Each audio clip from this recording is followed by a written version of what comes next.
Welcome to the Disney Hour Express podcast. I'm Abbie. And I'm Rob.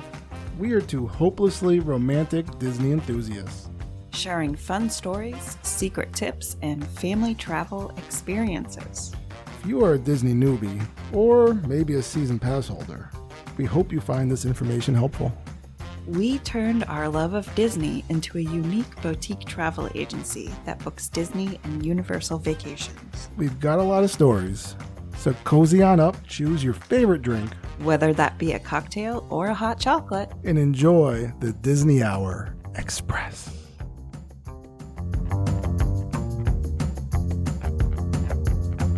Hey babe, How's it going? it's going just fine. How you doing on this rainy day? What do you mean? It's raining and I didn't know it was raining. It hasn't ruined any of our plans or anything. None of the plans at all. But we certainly got more into Christmas with more lights and decorations this weekend, right? Yep, absolutely. Tis the season. You feeling jolly And Holly, and merry well, with Molly, and that's bright? our dog. Yes, well, yes, all of those things. Well, we've been talking about Disney a whole lot, and I thought What do you mean? We never today talk about Disney. we would talk about Universal Studios. I mean, Orlando specifically. This podcast isn't called the Disney Hour Express, right? No, I mean, But it's not called the Universal Studios / Islands of Adventures Express, is it? but you know what? I think that if you're going to Disney, at some point you're going to go to Universal. So it's good to know them both, right? And we Yeah. love both. You want to compare and contrast the different ways that they celebrate the holidays, right? Absolutely. I think it's good. And our travel specialist, Megs, has been down there this week taking a look at all of the fun things going on. I got to see some wonderful pictures of her and her adorable little daughter down there, visiting all the fun things to do. So we're going to share a little bit about that today. All right, let's get to sharing. Sharon and Karen. Let's go. So now Universal is a theme park in Orlando. Very good. Okay. Very good, babe. Next. So Christmas began over there on November 17th, and it's going to continue until December 31st. And what I find interesting, this was just kind of my side note, and you've probably heard me say on the podcast before that I think it's so weird that Universal closes so early. I understand that they have City Walk and other things to do in the evening hours, but the theme park itself is traditionally closed around 7 p.m. That's Universal Studios Florida and Universal's Islands of Adventure. Yeah, it's just crazy. It's really crazy. It's kind of I don't really understand. I mean, it's like Animal Kingdom closing at 7 p.m. I understand that all the animals have to get their sleep and stuff, but we'd still like to see some of the rides over there. Maybe they have to put all the minions back inside before 8 o'clock. You can't. That's so true. So, I mean, if you were going on a week like this week, they do close at 7 p.m. The weekends, they are, at least this coming Saturday the 9th, they push it back a little bit till 8 p.m. Woohoo. But that's kind of what you're going to see up until December 26th, actually. December 26th, 27th, 28th, 29th, and 30th, you're going to see the park stay open until 10 p.m. And then the 31st, they're going to have their first New Year's Eve bash over there until 1 a.m.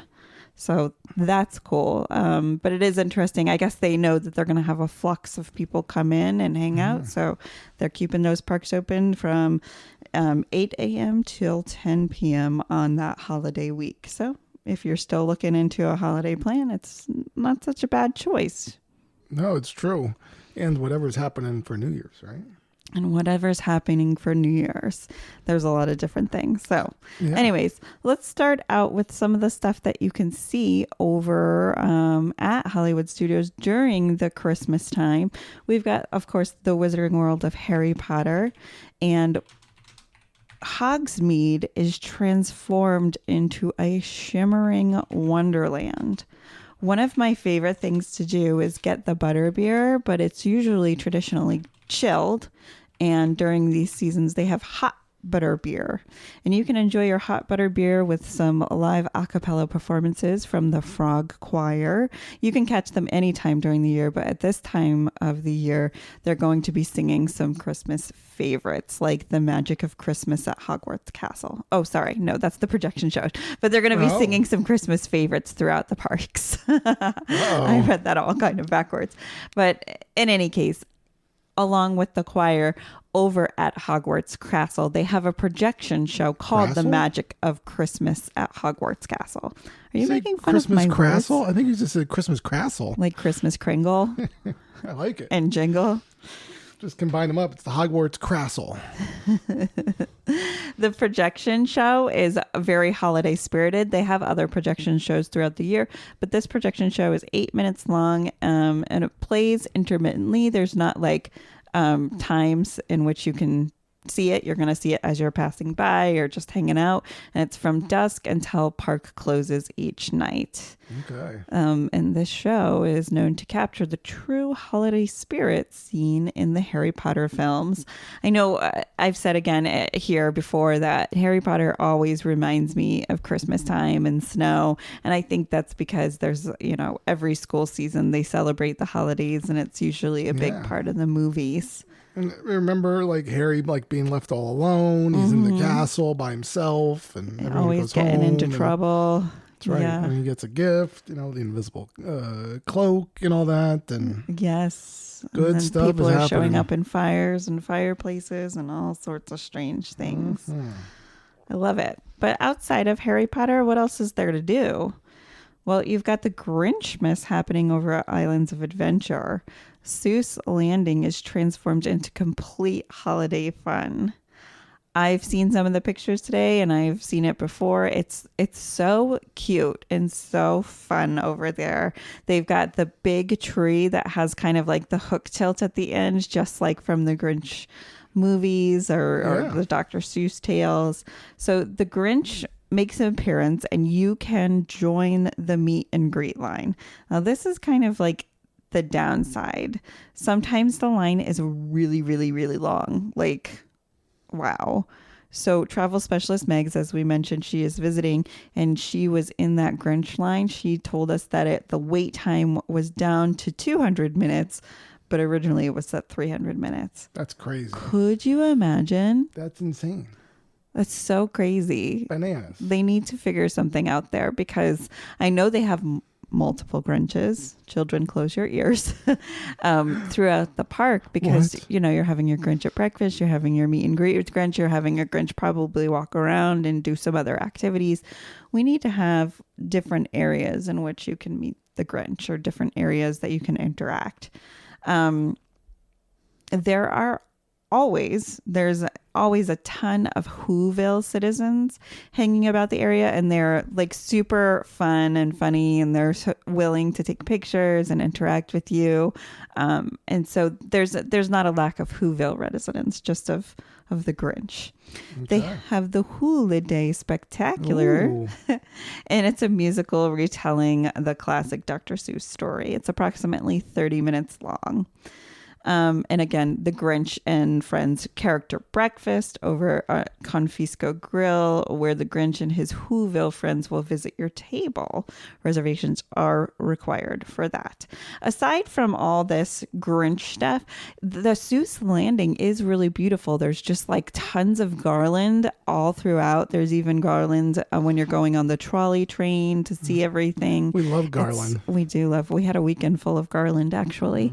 So there's we were looking at our light situation indoors, and we were like, what does this need? And like, this needs more garland. We had no garland, so we needed garland. We didn't have any garland. And wouldn't you know that on the first day we have all the garland, our elf Snowy got all caught up in that garland. Naughty elf. Rascally Snowy.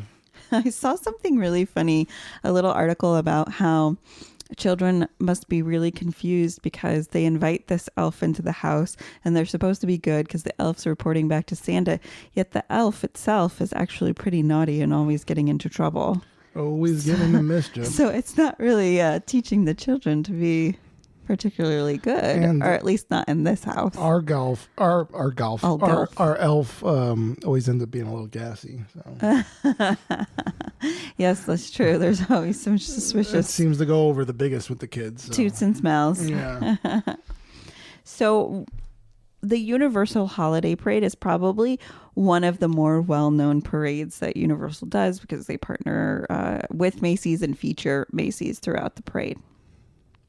So it's incredibly colorful and fun. Every year they have a whole bunch of dancers and all these balloon floats. The dancers are obviously, some were dressed up as elves this year in little red dresses and had little elf ears, which I thought was really cute. They've always, for all of their parades, got characters on stilts, which I think is really fun. Yep. And then they also, for this, have the dancers mimicking the Rockettes or pretending they're Rockettes from Radio City Musical, which I really, really like. They're like Rockette, they're like budget Rockettes, I guess. Right?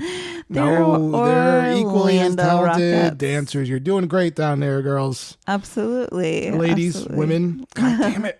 All right. If you were there this weekend, I hope you got to see the Music Plaza stage. I don't know how to say this. Is it Mannheim Steamroller bringing festive sounds? Yeah, so that's over where like the Blues Brothers. Oh, okay. Yeah. Yeah. Yes, I know exactly what you're talking about. If you missed their performances this weekend, then you can see them on December 9th and 10th. The Steamrollers are also known to have done the music for the musical Holiday Spectacular too. So it's all kind of related. They're like, they're very popular. They're most known for like their holiday. Really? Yeah. I didn't know that. These big, look them up. Check them out on Spotify. Yeah. Interesting. Well, speaking of Blues Brothers, we've got the Blues Brothers that make an appearance singing holiday tunes too, such as Santa Claus is Coming to Town and Blue Christmas. Now, they always seem to be over in that area. There's like a pizza place, right? And then there's something that looks like a New York City structure, like if you were having your windows washed or something. So you can always see like some drummers and whatnot out there. Okay. They kind of congregate in that area mostly, maybe because it's a wide open area where people can crowd around. Am I right? Yeah. I mean, from what you've experienced too. No, that's normally how it works. Yeah. So what was your first Universal trip like? I know that we've talked about your first Disney trip. When did you first go to Universal Studios? I think it's probably in my teens, I think. The first time we went there, I definitely went there with like my grandparents, or maybe I was a preteen Rob, rocking like a ripped pair of Z Cavaricis. Yeah, you know what I'm talking about. I'm pretty sure. In fact, I've seen a video. I remember wearing a Bart Simpson. It was the Bartman T-shirt when I was down there. So go back to whenever Simpsons first came out. That was when I was at Universal. I remember going down there, but then I definitely remember going later as a teen and all that. So never been there during the holidays though. Okay. What about holidays? Holidays? No, I guess I was always kind of visiting home during the holidays. Have I done? When you were a pass holder, so I was. I mean, again, some pass holders, like I had a Florida pass holder, so you had like blackout dates and whatnot. Gotcha. Yeah, but I was there for all the other things. That's for sure. Okay, so I was going to say last year with the Blues Brothers, last year they also had Marilyn and the Jingle Bellas. Usually they're called Diamond Bells, but it's Marilyn Monroe, an appropriate version, although she is wearing the dress that it still blows up when you go over the grate. Exactly. So I think it's so funny. They're like, oh, it's the appropriate Marilyn. And I'm like, is it? No, is it? There's no blowing up of the dress, but they sing fun songs like Santa Baby, and they're not live singing. It's a lip syncing dance kind of fun routine. Gotcha. But I haven't heard if they're back this year, but I would assume that they are. It sounds festive enough. They should bring them back. That's all good fun. They also have a little hunt. What do you call that? Yeah, like a scavenger hunt. A scavenger hunt, but they call it the holiday tree hunt. Now, everywhere they have so many trees about, and they're all sorts of different themed trees, which I think this is really unique because Disney does not have, the rides don't have their own themed trees. So, for example, if you were going over to the Velocicoaster, you would see a Christmas tree there, but it was going to be a dinosaur themed tree. What did they call it this year when dinosaurs ruled the earth? And I think that's really cool. They have a theme tree over at Men in Black. They probably have a Simpsons theme tree. It's throughout the whole park that you can see all sorts of different theme trees. So the holiday tree hunt brochure, it's $13 to participate in this scavenger hunt to see the decorated trees. And you're going to kind of check off some boxes and find the hidden numbers that are within the tree and use the decoder to solve Earl's word puzzle to win a special prize. Now, can I see a E.T. theme tree? I wonder. That's a really good thing. Really something we should Google, because I would dig an E.T. themed tree. Okay. Oh, well, okay. So as I was saying, Earl's, you're going to decode his secret special word phrase to get the prize, but who's Earl? Earl the Squirrel? Earl the Squirrel, that's right. Have you known who Earl the Squirrel is before today? He's from the Squirrel Show. Is he?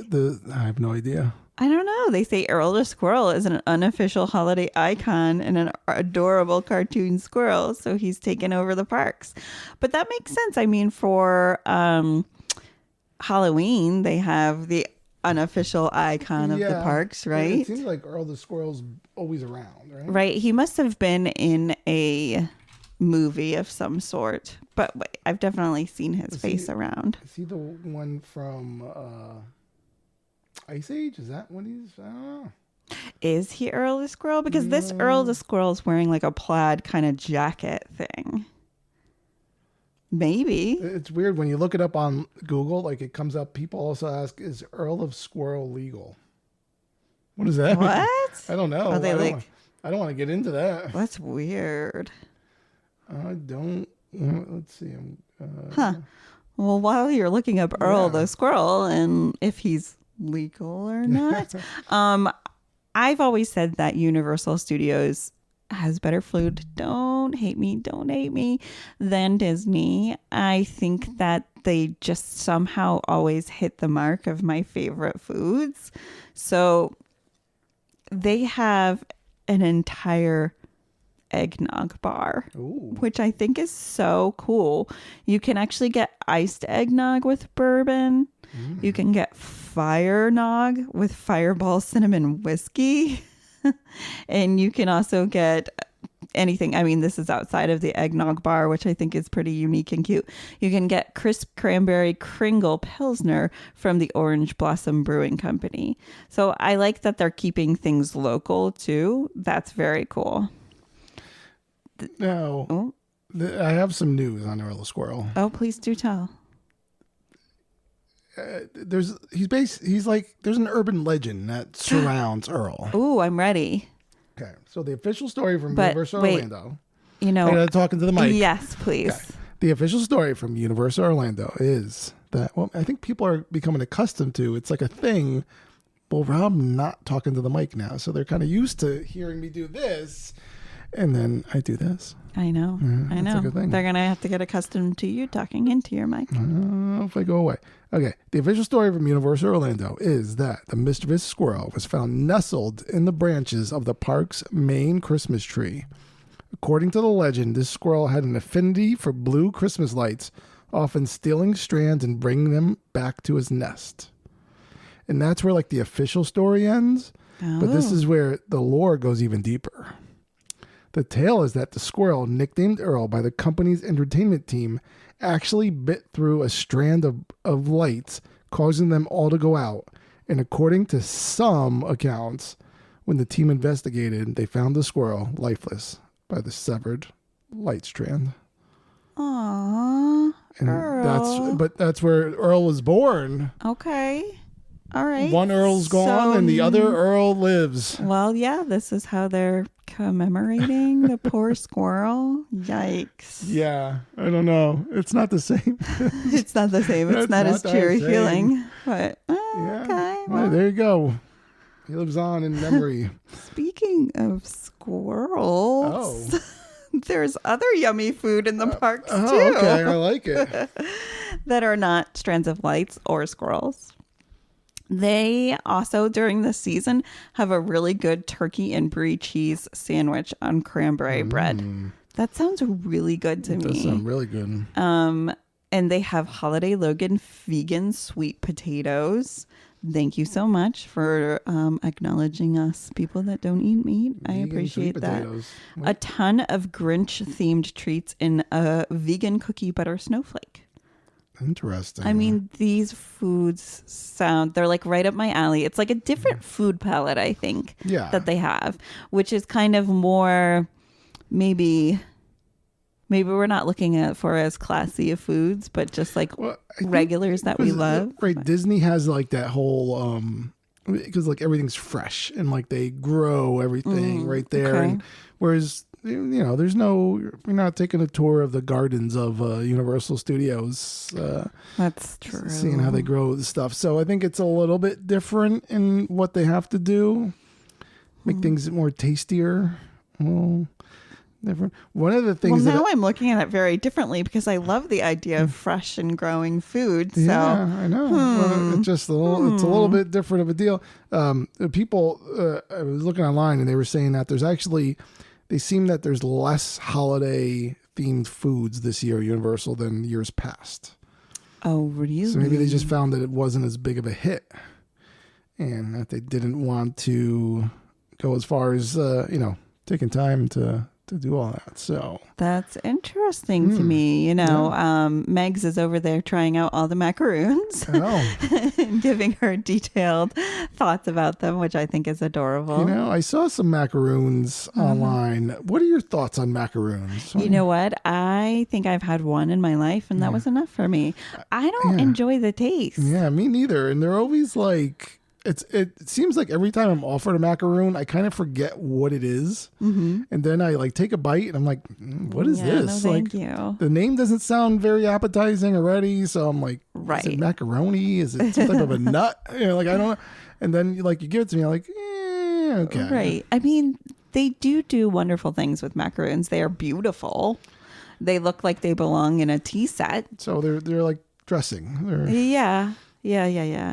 So I don't know. I'm not a fan of macaroons, but I'm excited to hear what everybody else thinks of them. Now, before we move on to the other holiday offerings, the other thing that I've seen is that the holiday parade, right? It's kind of like, and I mentioned this before, like people kind of say like it's pretty much the same every year. Like they don't really add a lot to it. Mm-hmm. So it's pretty much just like you've seen it. Like they need to I think they need to up it so that you want to come back every year and see something new and like different show, different characters. That's a little true. Different. So I guess if you think about it, let's compare here. So the parade over at Disney, they only had one edition from what I'm remembering. What was the one edition that they remember. had? I think that they eliminated some Toy Soldier stuff. Oh. But added I'll have to think about that. So I mean, can't you say it's similar? But then they also have it's the holiday parades in Disney or like especially ticketed event versus this is included in your package, right? Package. So, Yeah, I guess. But their parades, I guess if we're comparing, they're about the same amount of time, 25, 30 minutes. Mm-hmm.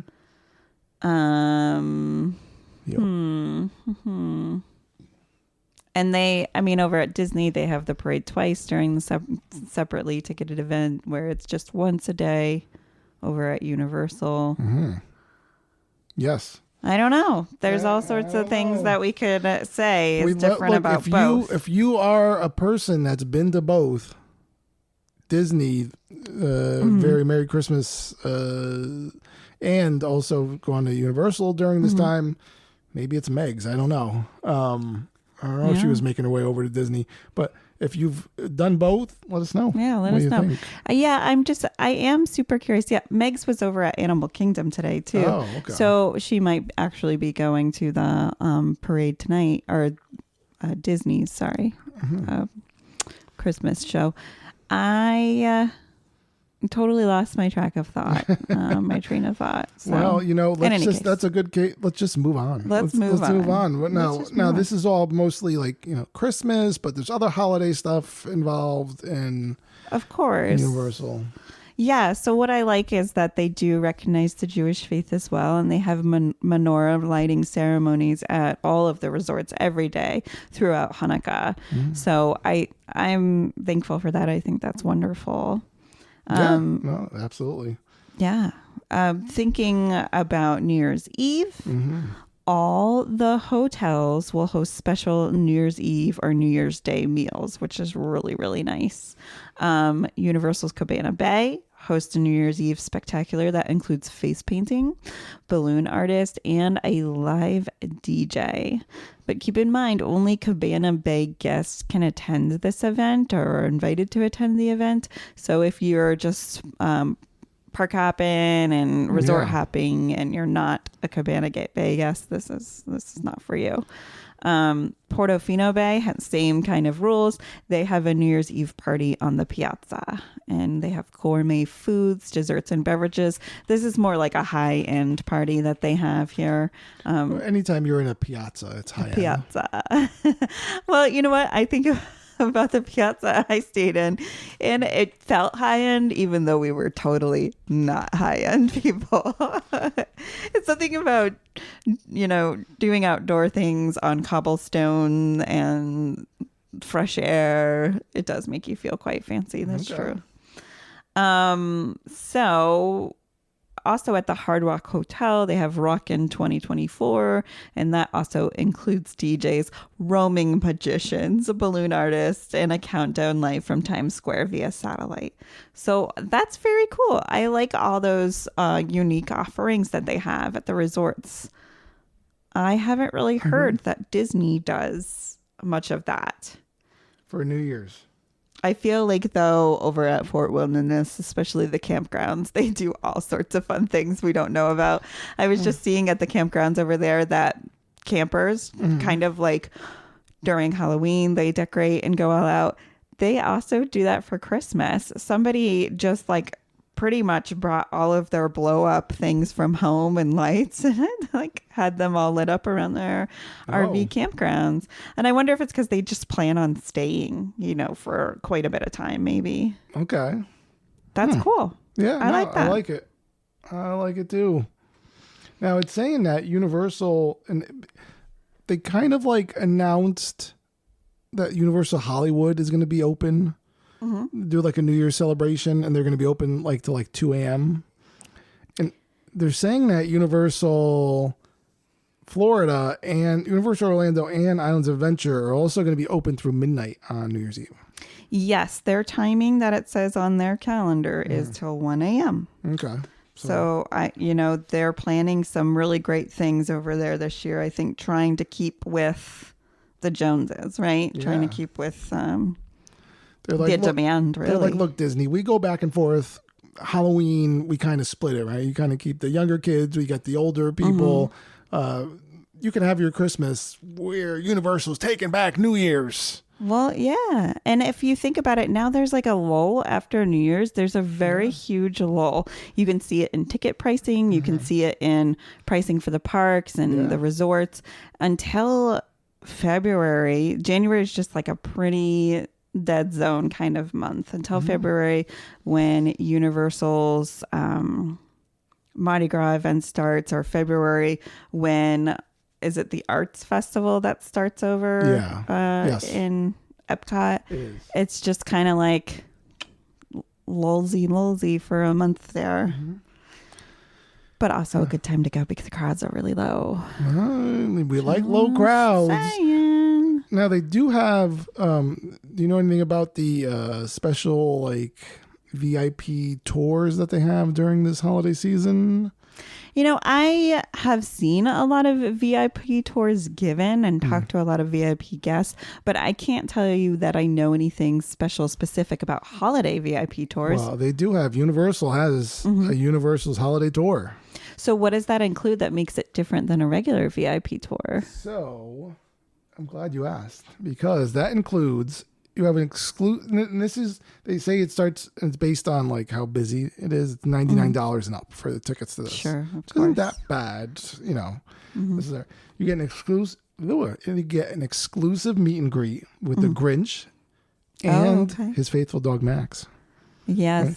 You get that, so that might be good. I mean, Meg just said she was in line for it's like hours. 3 hours. So you get right there. You get reserved seating for the Grinchmas Hula Day Spectacular. Cool. You get it says light bites, desserts, and more. So I'm guessing there's some sort of, you get like some free stuff, you know, or it's included in the price of. You get a private meet and greet with Santa. You also get priority access to one pre-selected attraction. Oh, that's a weird difference, because if you're taking a regular VIP tour, then you're going to get Basically on see in front of the ride everything. for all of them. Yeah. Oh. You get one. I don't know if I like because you're that. like, you're getting all these other holiday things, but I think the regular VIP tours are usually more expensive. Okay. This is like for $100. It's kind of like, Yeah. Okay. But then you also get, and I think this is kind of cool, and I want to find out more exactly what it is. You get an after-hours showing of the magic of Christmas at Hogwarts Castle. Oh, so like the projection show. You get to see like it after hours? Yeah. Huh.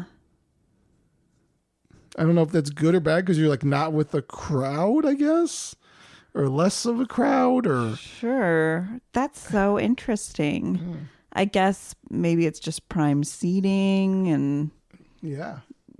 oh. It's something weird. They also offer a Grinch and Friends character breakfast. Right. Okay, with that package. Yeah. And yeah, so yeah, you can go and get that. It's starting at like $58.99 for that meet and greet Grinch breakfast. that is very interesting. Isn't it? It is interesting. I like it. All right. So, Well, what else we got? I mean, you know, everybody wants to know what to get a Universal or Disney lover, right? Oh, yeah. And I just wanted to say that Universal does have annual passes, just in case you were thinking about getting Something for us? something for your Universal loving friend. Okay. They have all different kinds of annual passes.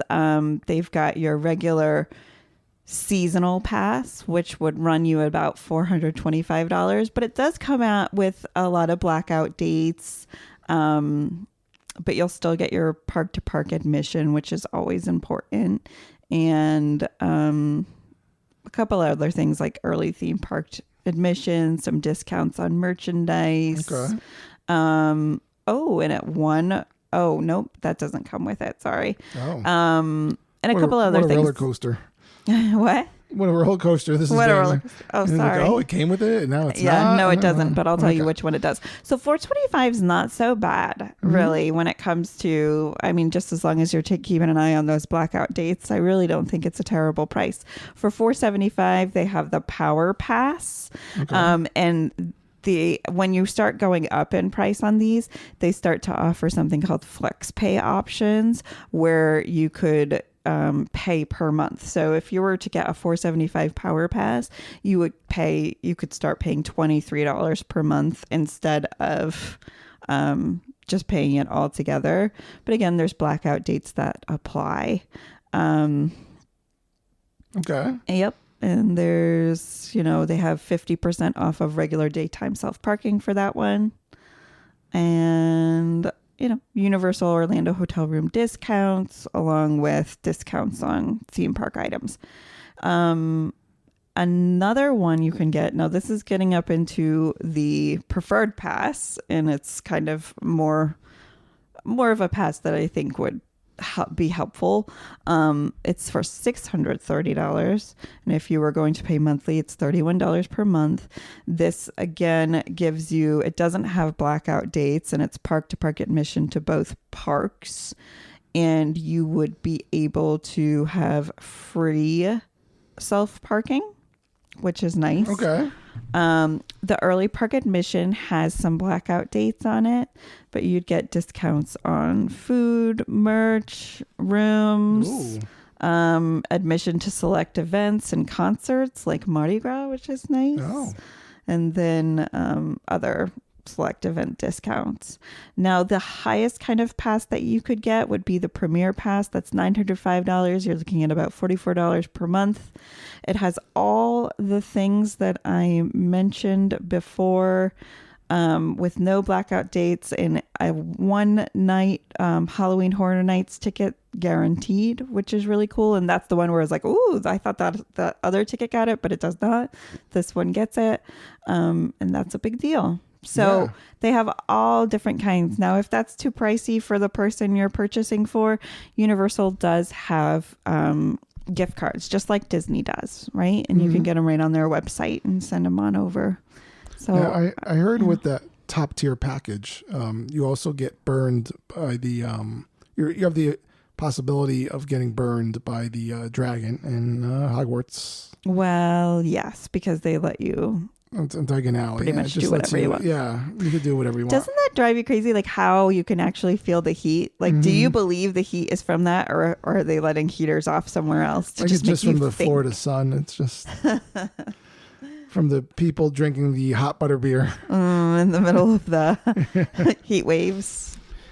So, thank you for all that information, the rundown of the Universal holiday. You know, we appreciate that. And You're looking at how the welcome. now, we normally do, we look at queue times around Disney World, but because we're talking about Universal, I said, let's look at the queue times Universal and Islands of Adventure. Let's do it. Now, one thing that you do notice when you go to the Universal app, Universal Orlando app versus the My Disney Experience app, it's kind of like the lesser, it's not laid out. It's not as user-friendly in my mind. Some would say the My Disney Experience app isn't user-friendly, but the Universal app is also like, you got to like really kind of search for things and how to filter it and so on and so forth. So I feel you. If you have any questions, reach out to your travel specialist. That's Abbie, right. myself, we got a plethora of them. And I do have to tell you, I love that we have a team here, and some of us are really good at some things and some are not so good at the other things. So when I have a client that has some really specific, tough questions about the app or about, let's say, Genie Plus, I mean, I'm well versed in it, but I always say, hey, why don't you get on the phone with Rob? He can also answer those questions too, because I want our clients to have the best trip ever. So we reach out to each other constantly to make sure we've all got the correct information. And I get on the phone and I say, I don't know what you're talking about. I am not That's helpful. not true. I am not helpful all. whatsoever. So what in all of Universal Orlando / Islands of Adventure, what's the longest ride currently? The longest Longest queue. Yeah, queue. what ride has the longest queue time? Is it Velocicoaster?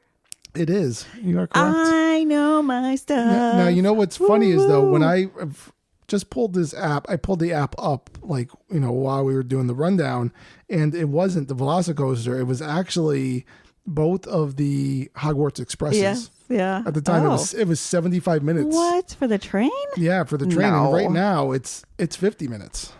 Yeah. But that's just going to King's Cross Station. Like that one is 50 minutes. Okay. It's coming in number 3, Hagrid's Magical Creatures Motorbike Adventure, which is a great ride. Okay. Right? It isn't? You don't like it? No, it's a very good ride. Okay. Then an odd one, we got coming in 40 minutes, Flight of the Hippogriff.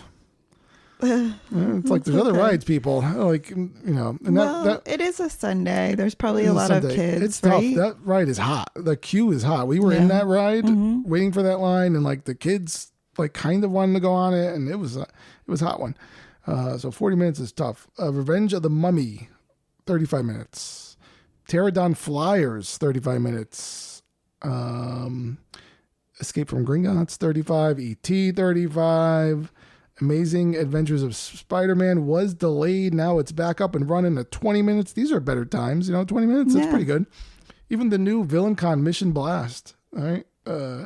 That's a new ride. 20 minutes. Go check that out. Minion Mayhem, Simpson Ride, all like Incredible Hulk, 15-minute wait. Come on. Go on. That's surprising. Skull Island, 15 minutes. Okay. Forbidden Journey, 15. What I wanted to see, and I point out, Jurassic Park River Adventure. It's like one of your favorite. Yes. 10-minute wait. Okay. We would go on that a few times. Now, here's a tough one. There's 5 of them. What's one of the lowest wait time rides in all of Universal Orlando / Island of Adventure? Okay. So I'm going to say it's not, is it One Fish, Two Fish? That is one of them. Yes, oh, you are correct. Okay, look at me. You did it. I am amazing. You know your stuff. There was a ransom note passed under our door by one of our kids again. Okay. It's been a tough 45 minutes for them to be without their mom. I love my child because she's just like me. So she goes, "Can I have Cheerios? Yes or no? Give the pencil back, please." How about we say just wait? Oh. We'll be done shortly. Ugh, these children. Okay. What were the other ones that had the low wait Yeah, times? so then we have Fast and Furious Supercharged, Dr. Doom's Fearfall, and the Carousel. Susel. Well, that surprises me because of all the Christmas stuff that's happening over there. That the Carousel is a low wait time. And okay, yeah, it's an odd one, but also that's why the one fish, two fish, red fish, blue fish, right? It's all because I would think that's very slaving. similar to Dumbo and Aladdin. It's a quick see and kind you of could ride. Also, if you like not keeping your lunch down, you could go on the Stormforce Accelatron. Yes. We don't need to see your lunch today. So that was the Universal / Islands of Adventure queue times. Very nice. Very nice. So we are preparing to look into February's Mardi Gras time. And if you're thinking about going, now's the time to book, especially if you're thinking about wanting to ride on one of the floats. You've got to make those reservations ahead of time. So start thinking now. Maybe put that gift under the Christmas tree. Very, very cool. Tree. And if you're into the arts festival over at Epcot, now's the time to book that. They've got some amazing discounts happening at Disney. I mean, you're talking about 25% off of rooms, more. I know that they're going to put out a Disney Plus discount in January here. Said to wait for that so one. we're waiting on that one. And they've got I think it was 50% off for kids. Was that what's going on? They still have a couple of dining promo offers happening. So there's a lot to go for this year. Absolutely. Yep. Exactly. What are you looking up over there? Oh, just checking out these hot cocoa Mickey beignets over at Port Orleans French Quarters. I was thinking I wanted to make up some beignets. Well, but these look amazing. I will not stop you. I mean, there's not really too much to look into. But what makes them hot cocoa? What? Well, it's you actually like inject. It's like hot cocoa milk chocolate like into it into the beignet. Yeah, you get like I forget what it was called, the pipet, pipet. Okay. Pipet. It's not, I'm not talking about the I'm not talking about the dog in Jaws, right? No. Also named Pippet and never came back. But yeah, no, that part looked a little. I don't know. I want things like you're injecting. I want things donut. previously injected. I don't want to know about the injection. What's happening I want to know what's happening with that dog. One of the other things I wanted to point out, and that is this is December 3rd. Like this today, obviously you're not listening to it because this episode comes out at 10, but then tomorrow, I think it's the last day for Epcot Forever, right? The new December 5th is supposed to be the new Luminous. It's supposed to debut. over at Epcot. Okay. It's a lot to think about, right? That is a lot to think about. How interesting. Yeah, so that was just something I wanted to point out. If you happen to be in Disney and you're listening to this on a Monday, December 4th, it's like your last time to see Epcot forever. Not forever. I think the Illuminations is going to be very magical. I'm looking forward to seeing that. Luminous. I like it. And that's really all I had. There's some stuff out. There's some cool like Christmas Krampus and Kris Kringle cookies over at the Gideon's in Disney Springs. And they look delicious, but lots of treats going on all over in Disney. You know, they're parading. There's always some seriously good treats. I'm loving the Christmas themes, like, you know, the apples, like candied apples, and then they kind of like make a Minnie or Mickey and like put like a holiday hat on them and things like that. I just think it's really cute how they change it up through the seasons. I like it too. Yep, but that's it. I mean, we're really diving into the holidays. We're diving into the next couple of months here when a lot more traveling is going to happen, right? We're going to start thinking about we need to get away, spring travel, and the end of winter travel. So we're here for you when you're ready to go.